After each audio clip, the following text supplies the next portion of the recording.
Il n'y a de salut en aucun autre que Jésus, car il n'y a pas non plus sous le ciel d'autre nom qui soit donné parmi les hommes, par lequel il nous faut être sauvés. Acte 4, 12.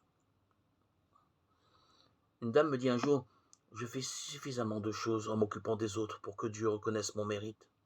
Elle ajoute, et même, je sonne les cloches, activité peu ordinaire qui rappelle à qui veut l'entendre qu'un office religieux est célébré.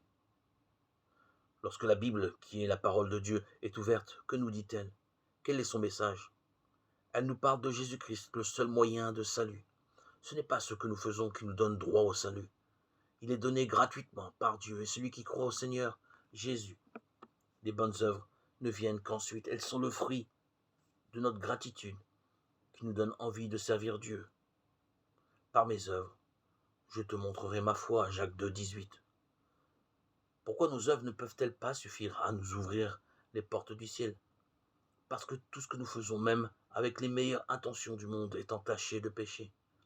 Celui-ci est entré dans l'homme quand le premier d'entre eux, Adam, a choisi de désobéir à Dieu.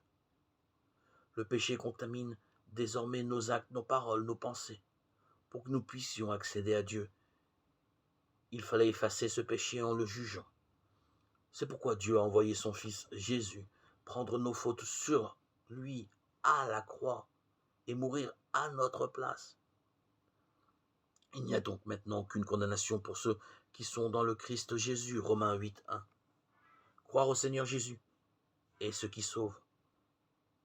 Sonner les cloches n'y contribue pas.